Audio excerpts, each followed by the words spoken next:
Good day, everyone. This is Rick Ayan, and we are assigned to discuss Conditions of Learning by Robert Gagne with my partner, April Jane Bento. So, Gagne's work was published on 1985. It focuses on intentional or purposeless learning, which is the type of learning that occurs in school or specific training program. He also believed that the events in the environment influence the learning process. As we all know that environment has a big impact on the learners and how they learn. Thus, theory identifies the general types of human capabilities that are learned. These capabilities are the behavioral changes or learning outcomes in a learner that a learning theory must explain. Once the learning outcomes are identified, an analysis or the conditions that govern learning and remembering can occur. So, Gagne described two different types of condition that exist in learning. So the first one is internal condition.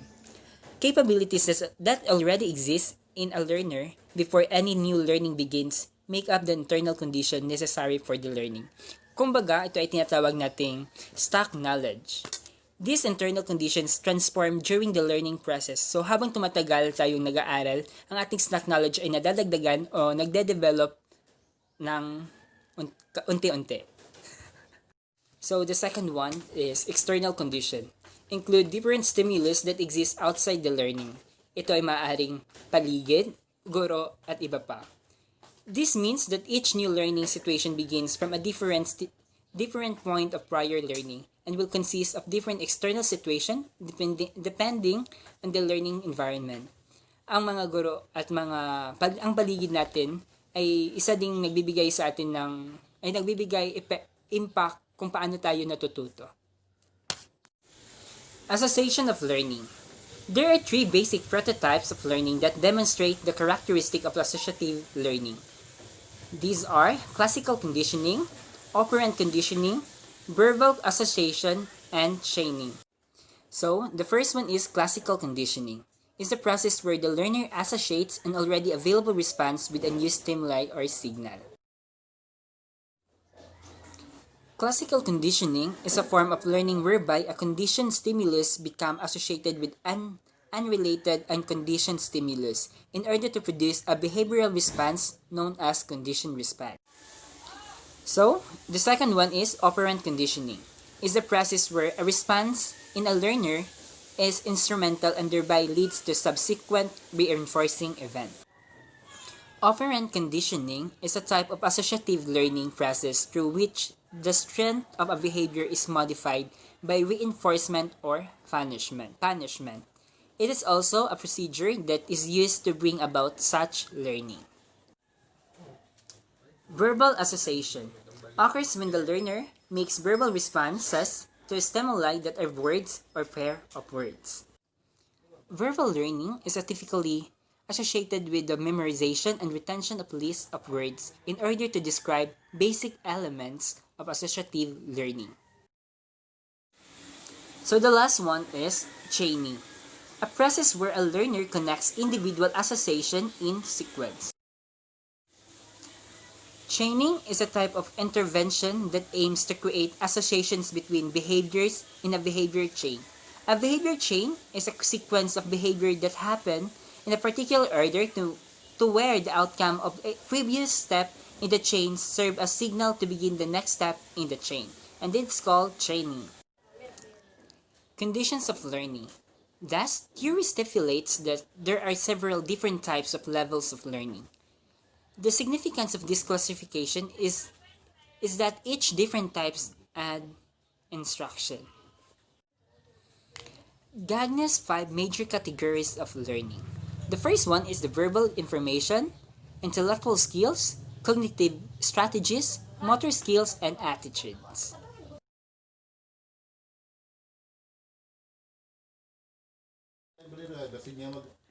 So the first one is intellectual skill.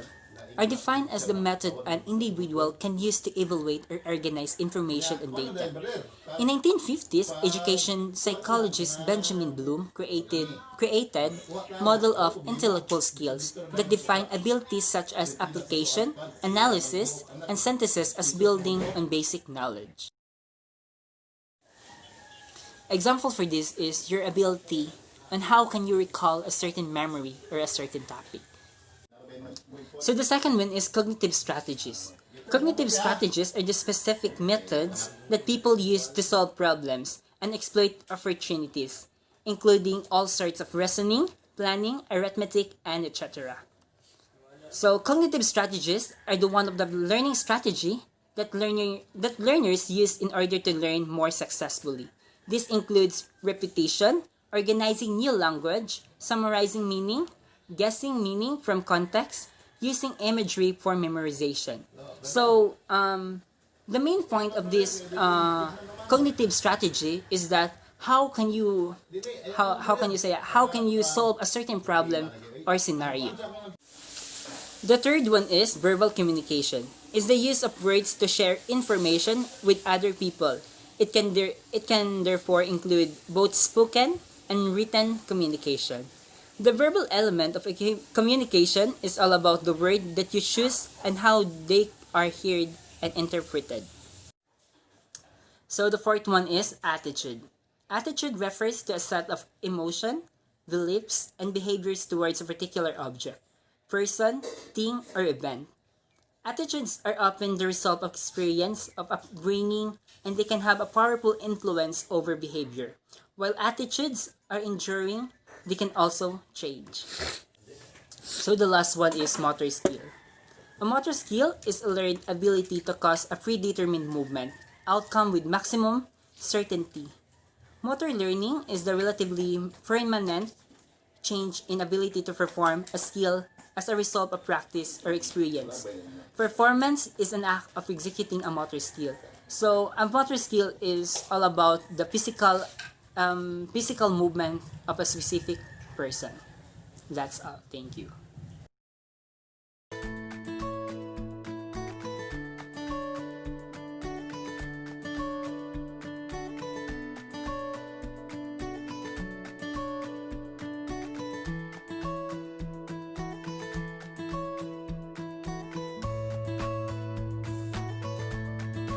Hi everyone, I am April Jane Bento and I am assigned to report to you the Gagne's condition of learning.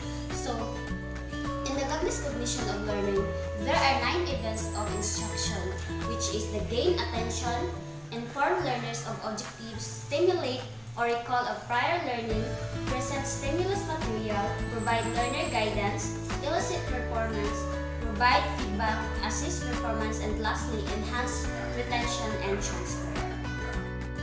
So the first part of the 9 events of instruction by Robert Gagne is gain attention of the students. It is to ensure the learners are ready to learn and participate in activities by presenting a stimulus to capture their attention. So these are few methods for capturing learners' attention. First is to stimulate students with novelty, uncertainty, and surprise. The second one is to pose thought-provoking questions to students. Have a students pose question to be answered by other students. Lead an icebreaker activity. So, to gain the attention of the students, you must have an idea or kailangan nimo nga kanang kuan murag jolly ang imong klase dili ka magpa kanang luya-luya kay kung luya ang instructor magud mas muluya pud og samot ang students. So, kung usa ka instructor or teacher sa mga students, kailangan nga naa kay mga ideas or mga icebreaker before mag-start ang inyong class kay para mas kanang ma-encourage nimo ang students na mag-participate sa mga activities o maminaw sa imuha. The second one is inform students of the objectives. Inform students of the objectives or outcomes for the course and individual lessons will help them understand what they are expected to learn and do provide objectives before instruction begins. So, here are some methods of stating the outcomes. Describe required performance. So, kung unsa imong gi-required na performance sa ilaha, kailangan i-describe nimo or mas kanang palawakon nimo ang kanang pagsabot kay para makasabot pud ang imong students. So next one is describe criteria for standard performance. So isulti nimo pud ang mga criteria like mga rubrics or di ba sama sa mga criteria kay namo ginay mastery always gid na siya. So the next one is have learners establish criteria or standard performance. And the last one is include course objectives on assessment forms. So the third one is to stimulate recall of prior learning. This is to help the students make sense of new information by relating it to something they already know or something they have already experienced. These are numerous methods for stimulating recall. Ask questions about previous experiences. So, there is a stimulate recall of prior learning is, for example, namoy past lessons din, pagka next day nag-meet mo. So, you need to ask your students a question kung nahinumduman ba nila to inyong lessons yesterday. So, para mas ma-improve pagid ang ilang knowledge, so kailangan nimo mag-ask of questions para mahinumduman nila. So next one is ask students about their understanding of previous concepts. So, mangutana ka sa imong students kung nakahibalo ba sila or mas kanang na-understand ba nila tong lessons ninyo para nakay idea nga kung wala ang sabtan, pwede ito nimo ibalik, pwede nimo i-recall ang lessons para masabtan nila. So next one is relate previous course information to the current topic. So kani pod importante pud kani siya nga magkuha ka og lain nga references. Dili lang kay mag-base ka sa imong mga data. So you need to explore para mas madungagan ang kahibalo nimo and of course ma-share nimo sa imong mga students na nag-look up sa imong. So last one is have students incorporate prior learning into current activities. So the fourth one is present the content. Use strategies to present and cue lesson content to provide more effective instruction. Organize and group content in meaningful ways and provide explanations after demonstrations. So, the following are ways to present and cue lesson content. First, present multiple versions of same content like video demonstration, lecture, podcast, group works, and etc. So, di ba, mag-present matag multiple versions of same content. So, para mas masabtan ka yun, pwede ta mag-demo of video, pwede ta mag-lecture, pwede po ta mag-podcast, o pwede po ta mag-group work kay para dali o kanang makapangayo ta og mga opinions and ideas sa ato ang mga kauban. So next one is use a variety of media to engage students in learning. So dili lang ta magbase, dili lang ta magpermente kanang sa ngala ani mag-IMs, dili lang ta pwede mag-ingana. So we need to kanang explore sama-sama ningon ganina. Pwede ta mag-use ang mga internet, pero dili lang pud nato i-plagiarize. So parang kanang basihanan lang nato siya para natay makuha nga idea o para mas masabtan pagid nato ang mga lectures. So the next one is incorporate active learning strategies to keep students involved. And last one is provide access to content on Blackboard so students can access it outside of the class. So number 5 on 9 events of instruction by Robert is provide learning guidance. Advise students of strategies to aid them in learning content and of resources available. In other words, help students learn how to learn.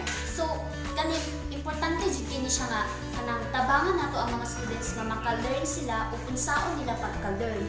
Kay para kanang ma-apply man gud ni kanang mo ni siya pinaka-importante nga tabangan nato sila nga maka-learn sila ug unsaon nila pag-learn. So the following are examples of methods for providing learning guidance. First, provide instructional support as needed, like scaffolding that can be removed slowly as the student learns and masters the task of content. The next one is model varied learning strategies like mnemonics, concept mapping, role-playing, visualizing, and etc. Use examples and non-examples help students to see what to do, while non-examples is help students what not to do. So the last one is provide case students visual images, analogies, and metaphors. Case studies provide real-world application, visual images assist in making visual associations and analogies, and metaphors use familiar content to help students connect with new concepts. So help students learn how to learn. So number 6 of 9 events of instruction is elicit performance, or also called practice. Have students apply what they have learned or reinforce new skills and knowledge, and they confirm correct understanding of course concepts. Here are a few ways to activate learning processing. First one is to facilitate students' activities, like ask deep learning questions, have students collaborate with their peers, facilitate practical laboratory exercises. So, sa illicit performance is i-facilitate na ang mga estudyante sa mga activities nila, like ask deep learning questions, magkana ang mga questions, and then have students collaborate with their peers. So, kanang hayaan mo nga mga students makigmingle sa ilang mga classmates para mas maka-learn pa sila. Kay kada estudyante magud is na magkalain-lain na ideas, so mas tiyaga dito mas mag-collaborate sila para makakuha sila ng mga new ideas. And provide formative assessment opportunities like written assignments, individual or group projects, and presentation. And the next one is design effective quizzes and tests, like test students in ways that allow them to demonstrate their comprehension and application of course concepts as opposed to simply memorization and recall. Like magkuan ka dito, for example, magbuhat og test. So, kanang mas tiyaga gid nga mag-include ka og essay para kanang magbutang din ka dito og kanang mga hints or mga key points para mas kato mga key points nga imong gibutang dito sa exam or sa essay nga part is kanang makakuha sila og idea katong sa hint nga imong gihatag, and then mo nang reason nga mas taas, mas kanang mapagawas nila ang ilang bitang understanding. Number 7 of 9 events of instruction is to provide feedback. Provide timely feedback of students' performance to assist and facilitate learning and to allow students to identify gaps in understanding before it is too late. So, importante kaayo ang feedback sama sa amo ang mga students. Kay para mas mabalaan namo kung asa mi dapat mas mag-focus, then kung asa ko tong amo ang mas lack ni of knowledge. So, importante kay sa amo ang feedback sa amo ang mga performances kay para mas ma-elaborate or para kung mabalaan mo ang feedback sa mga instructor is kanang mabalaan namo kung asa mi kanang mas hina o asa mi mas kanang mas taas-taas ang level of learning. So, the following are some types of feedback you may provide to students. First one is confirmatory feedback. It is to inform students that they did what they were supposed to do. The type of feedback does not tell the student what she needs to improve, but it is to encourage the learner. So, ang kaning confirmatory feedback is kanang dili ni siya kanang type nga feedback na mag-ingon sa students nga asa siya na improve. More on kanang kani siya nga feedback is kanang i-encourage ang mga learner nga mas kanang i-improve, learn hangtod sa nga sabtan nimo ug kana pud imong learners pili na nimo share. So the next one is the evaluative feedback. It is to apprise the students of the accuracy of their performance or response but does not provide guidance on how to progress. Ang evaluative performance is mo ni siya ginatawag na evaluation. So ang kanang evaluation kay kanang kuan dili ni siya kanang basta-basta lang nga dili ni siya kanang feedback nga kanang provide dili ni siya mag-provide og guidance kanang kung asa imuhang asa ka tutog ang kani kay murag evaluation ni siya sa imuhang mga natun-an kani nga sem or kani nga lesson ay nga na bitaw. So mo nang kasagay sa man kay magpa-quiz sila kanang for example nag-lesson ta karon na next meeting is magpa-quiz sila para ma-evaluate na to para ma-evaluate nila kung nagtuon ba ta or napatay na sabtan. So the next is the remedial feedback. This is direct students to find the correct answer but does not provide the correct answer. Ang kanyang remedial feedback is kanang direct student to find the correct answer. But dili ni siya mag-provide sa correct answer, like kanang more on remedial balik more siya bubal na. So next one is the descriptive or analytic feedback. Provides the student with suggestions, directives, and information to help them improve their performance. So kani descriptive or analytic feedback kani kay mag-provide ni siya sa students ng mga suggestion, mga directives o information na makatabang para mas ma-improve pa ang mga performance students.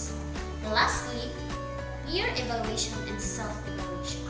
This is to help learners identify learning gaps and performance shortcomings in their own and peers' works. So, ang kaning peer evaluation and self-evaluation is, let's start with the peer evaluation. Ang kaning peer evaluation kay kanang, for example, grupo-grupo, i-evaluate sa kada grupo ninyo ang inyong mga works o inyong mga understanding. O kaning self-evaluation is evaluate mo yung mga self kung asa tama imong kanang na-learn o inyong na-understand o kanang i-evaluate po nimo kung asa ka lack of knowledge.